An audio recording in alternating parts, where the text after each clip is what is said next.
আবারও চলে আসলাম আমার পেজের নতুন একটা ভিডিও নিয়ে। হ্যালো এভরিওয়ান, আসসালামু আলাইকুম। কেমন আছেন সবাই? আশা করি ভালো আছেন। আজকের রেসিপি হচ্ছে গিয়ে আমি মাছ রান্না করব, তারপর হচ্ছে গিয়ে মাছের পেটি দিয়ে আলু ভাজি করব। তো চলুন, আমি প্রথমে ফ্রাই প্যানে তেল দিয়ে দিলাম। তেল দিয়ে আমি বসিয়ে দিলাম মাছগুলোকে একটু হালকা ভাজা ভাজা করে নিব। আসলে ভাজা ভাজা না করলে আমার ভাই খেতে পছন্দ করে না, মানে ও খেতে চায় না। ওই জন্য আমি একটু ভাজা ভাজা করে নেব। তারপর দেখুন উল্টে পাল্টে এক পাট হয়ে গেছে, আমি অন্য পাট আবারও উল্টিয়ে দিব যাতে ভাজা ভাজা হয়ে যায়। ভাজা ভাজা হয়ে গেলে আমি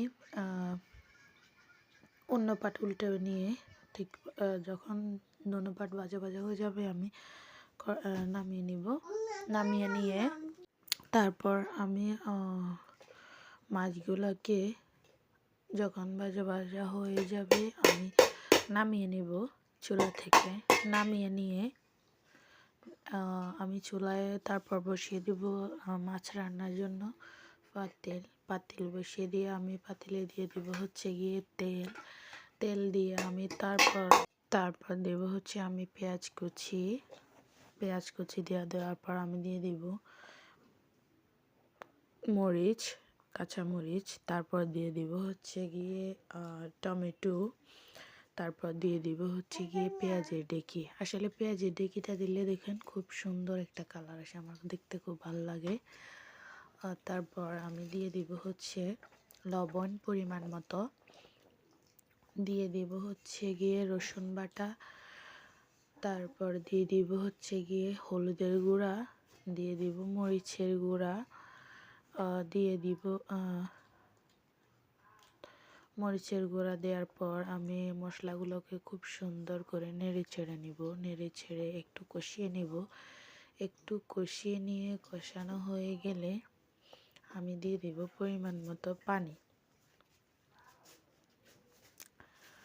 পানি দিয়ে আমি যখন পানিটা একটু বলক উঠে যাবে তারপর আমি দিয়ে দেব মাছগুলা দিয়ে কিছুক্ষণ দেখবেন মাছগুলা কষানো হয়ে যাবে। তারপর আমি দিয়ে দেব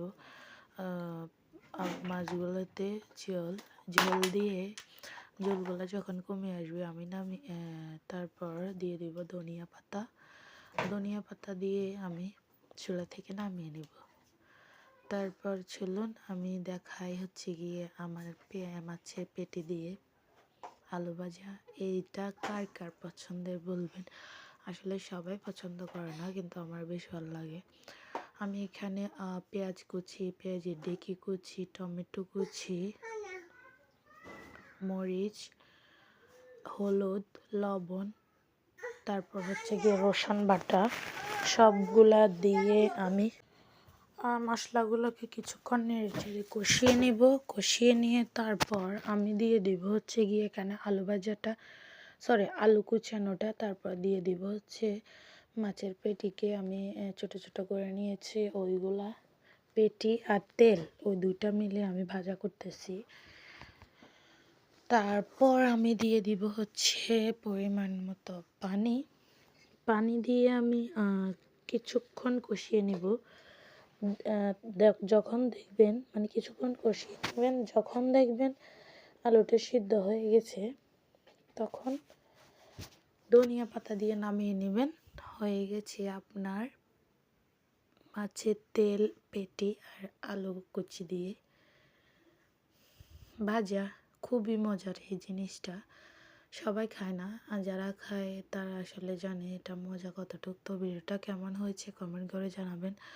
আমার চ্যানেলটা সাবস্ক্রাইব করে দিবেন, শেয়ার করে পাশে থাকবেন। আল্লাহ হাফেজ এবং সবাই ভালো থাকবেন এই দোয়া কামনা করি।